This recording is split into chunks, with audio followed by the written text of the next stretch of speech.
ನಮ್ಮ ದೇಶದ ನೆಲೆಯಿಂದಲೇ ಹುಟ್ಟಿಕೊಂಡು ವಿಶ್ವದ ಲಕ್ಷಾಂತರ ಜನರ ಹೃದಯಗಳನ್ನು ಸ್ಪರ್ಶಿಸಿದ ಧರ್ಮ ಬೌದ್ಧ ಧರ್ಮ. ಬುದ್ಧನ ಜೀವನ, ಅವರ ಜ್ಞಾನೋದಯ, ಧರ್ಮಚಕ್ರ ಪ್ರವೃತ್ತಿ ಮತ್ತು ಏಕೆ ಬೌದ್ಧ ಧರ್ಮ ಇಷ್ಟು ಮಹತ್ವದ್ದು ಇಂದು ನಾವು ತಿಳಿಯೋಣ.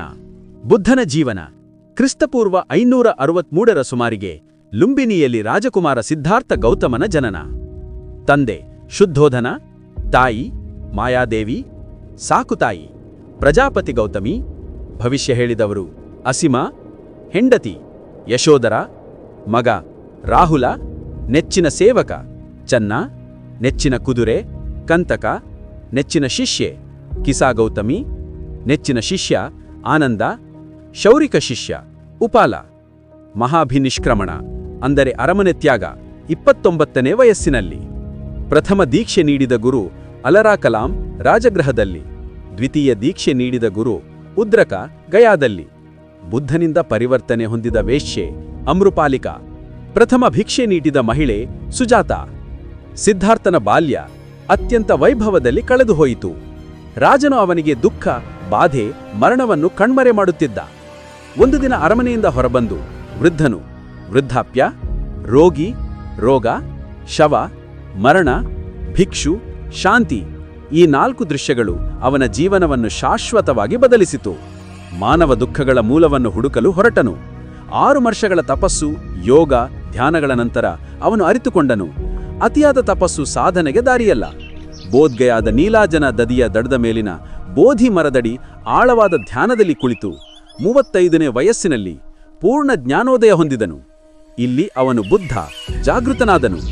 ಅವನಿಗೆ ಸಿಕ್ಕ ಸತ್ಯ, ದುಃಖದ ಕಾರಣ ತೃಷ್ಣೆ ಮತ್ತು ಅದನ್ನು ನಾಶಪಡಿಸುವ ಮಾರ್ಗ ಅಷ್ಟಾಂಗ ಮಾರ್ಗ. ಸಾರನಾಥನ ದಿಂಕೇವನದಲ್ಲಿ ಬುದ್ಧನು ಮೊದಲ ಬಾರಿಗೆ ತನ್ನ 5 ಜನ ಶಿಷ್ಯರಾದ ಎಪ್ಪು, ಕೊಂಡನ, ಅಶ್ವಿಜ, ಬಲ್ವಜ, ಮಹಾನಾಮ ಎಂಬುವರಿಗೆ ಧರ್ಮಬೋಧನೆ ನೀಡಿದನು. ಇದನ್ನೇ ಧರ್ಮಚಕ್ರ ಪ್ರವೃತ್ತಿ ಎಂದು ಕರೆಯಲಾಗಿದೆ. ಇಲ್ಲಿ ಬೋಧಿಸಿದವು ಚತಾರಿ ಆರ್ಯ ಸತ್ಯಗಳು. ಜಗತ್ತು ದುಃಖದಿಂದ ಕೂಡಿದೆ. ದುಃಖಕ್ಕೆ ಮೂಲ ಕಾರಣ ಆಸೆ. ಆಸೆ ಹೋಗಬೇಕೆಂದರೆ ಮುಕ್ತಿ ಪಡೆಯಬೇಕು. ಮುಕ್ತಿ ಪಡೆಯಬೇಕಾದರೆ ಅಷ್ಟಾಂಗ ಮಾರ್ಗ ಪಾಲಿಸಬೇಕು. ಇವನು ಹೇಳಿದ ಅಷ್ಟಾಂಗ ಮಾರ್ಗಗಳು ಒಳ್ಳೆಯ ಯೋಚನೆ, ಒಳ್ಳೆಯ ನಂಬಿಕೆ, ಒಳ್ಳೆಯ ಮಾತು, ಒಳ್ಳೆಯ ಪ್ರಯತ್ನ, ಒಳ್ಳೆಯ ಜೀವನ, ಒಳ್ಳೆಯ ನಡತೆ, ಒಳ್ಳೆಯ ವಿಚಾರ, ಒಳ್ಳೆಯ ಧ್ಯಾನ ಆಗಿವೆ. ಬೋಧನೆ ನೀಡಿದ ಭಾಷೆ ಪಾಳಿಯಾಗಿದೆ. ಧರ್ಮಗ್ರಂಥಗಳು 1 ಸುತ್ತಪೀಠಕ, ಇದು ಬುದ್ಧನ ಜೀವನ ಚರಿತ್ರೆ ಮತ್ತು ಬೋಧನೆ ಬಗ್ಗೆ ಹೇಳುತ್ತದೆ. ವಿನಯ ಪೀಠಕ, ಬೌದ್ಧ ಭಿಕ್ಷುಗಳು ಅನುಸರಿಸಬೇಕಾದ ನಿಯಮದ ಬಗ್ಗೆ ಹೇಳುತ್ತದೆ. ಅಭಿದ್ಯಾಂ ಪೀಠಕ, ಇದು ದರ್ಶನ, ಜ್ಞಾನ ಹೊಂದಿದೆ. ಶ್ರೀಲಂಕಾದಲ್ಲಿ ದೊರೆತ ಕೃತಿಗಳು ದೀಪವಂಶ ಮತ್ತು ಮಹಾವಂಶ ಇವನ್ನು ಸಿಲೋನಿನ ವೃತ್ತಾಂತಗಳು ಎನ್ನುವರು. ಬುದ್ಧನ ಹಿಂದಿನ ಜೀವನ ತಿಳಿಸುವ ಕಥೆಗೆ ಜಾತಕ ಕಥೆಗಳು ಎನ್ನುವರು. ಬುದ್ಧನ ಜೀವನ ತಿಳಿಸುವ ಕೃತಿ ಅಶ್ವಘೋಷನ ಬುದ್ಧಚರಿತೆ. ಬುದ್ಧನು 45 ವರ್ಷಗಳ ಕಾಲ ಭಾರತದ ವಿವಿಧ ಭಾಗಗಳಿಗೆ ಧರ್ಮ ಪ್ರಸಾರ ಮಾಡಿದನು. ಅವನ ಶಿಷ್ಯರಾದ ಆನಂದ, ಸಾರಿಪುತ್ತ, ಮೌಗ್ಲಿಯಾನ ಮುಂತಾದವರು ದೊಡ್ಡ ಪಾತ್ರ ವಹಿಸಿದರು. ಬುದ್ಧನ ನಿರ್ವಾಣದ ನಂತರ ಸುಮಾರು 200 ವರ್ಷಗಳಲ್ಲಿ ಬೌದ್ಧ ಸಂಘ 2 ಗುಂಪುಗಳಾಗಿ ವಿಭಜನೆಗೊಂಡವು. 1 ಹೀನಯಾನ ಎಂದರೆ ಚಿಕ್ಕ ಮಾರ್ಗ ಎಂದು ಮಹಾಯಾನ ಪಂಥದವರು ಬಳಸಿದ ಇತಿಹಾಸ ಪದ. ಇಂದಿನ ದಿನಗಳಲ್ಲಿ ಈ ಪದವನ್ನು ಬಳಸುವುದಿಲ್ಲ. ಹೀನಯಾನದ ಲಕ್ಷಣಗಳು: ಬುದ್ಧನ ಮೂಲ ಉಪದೇಶಗಳನ್ನು ಹಾಗೆಯೇ ಅನುಸರಿಸುವುದು. ಪಾಳಿ ತ್ರಿಪಿಟಕ ಮುಖ್ಯ ಗ್ರಂಥ. ಇಂದು ಇರುವ ದೇಶಗಳು Sri Lanka, Myanmar, Thailand, Laos, Cambodia. Mahayana ದೊಡ್ಡ ಮಾರ್ಗ ಎಂದು ಕರೆಯಿತು.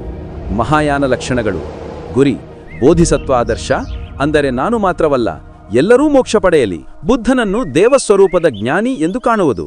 ಸನ್ಯಾಸಿ ಗೃಹಸ್ಥ ಎರಡೂ ಸಮಾನ. ಇಂದು ಪ್ರಬಲವಾದ ಪ್ರದೇಶಗಳು China, Japan, Korea, Vietnam, Tibet, Nepal.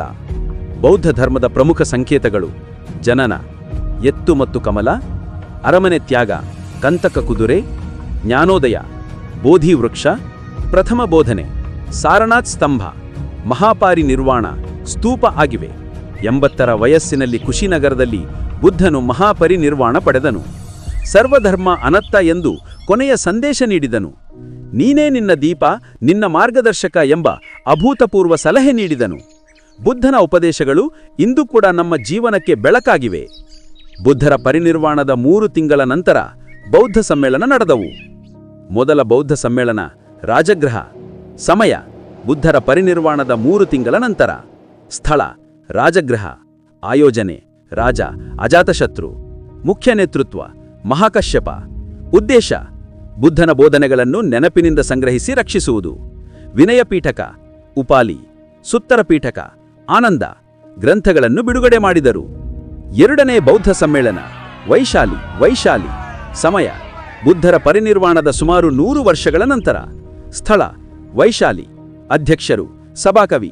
ಆಯೋಜನೆ ರಾಜ ಕಾಲಶೋಕ. ಉದ್ದೇಶ ವೈಶಾಲಿಯ ಭಿಕ್ಷುಗಳ 10 ನಿಯಮ ಉಲ್ಲಂಘನೆ ಕುರಿತು ವಿವಾದ ಬಗೆಹರಿಸುವುದು. ಬೌದ್ಧ ಧರ್ಮದಲ್ಲಿ ಮೊದಲ ಪಂಥ ವಿಭಜನೆ ಇದೇ ಸಮಯದಲ್ಲಿ.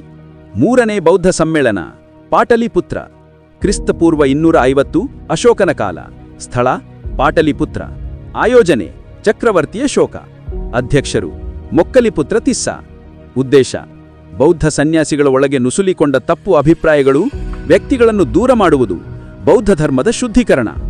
ಬೌದ್ಧ ಶ್ರೀಲಂಕಾ, ಗ್ರೀಸ್, ಮ್ಯಾನ್ಮಾರ್, ಕಾಶ್ಮೀರ, ಗಾಂಧಾರ ಮುಂತಾದ ದೇಶಗಳಿಗೆ ಮಿಷನರಿಗಳ ಮೂಲಕ ಕಳುಹಿಸಲಾಯಿತು.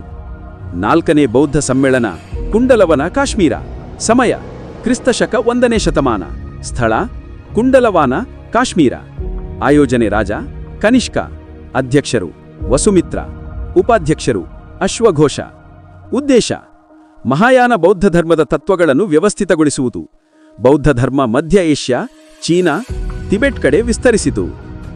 ಏಷ್ಯಾದ ಬೆಳಕು ಎಂದು ಯಾರಿಗೆ ಕರೆಯುತ್ತಾರೆ ಎಂದು ಕಮೆಂಟ್ ಮೂಲಕ ತಿಳಿಸಿ ಸ್ನೇಹಿತರೆ. ಹಾಗೆ ಲೈಕ್, ಶೇರ್ ಅಂಡ್ ಸಬ್ಸ್ಕ್ರೈಬ್ ಮಾಡಿ.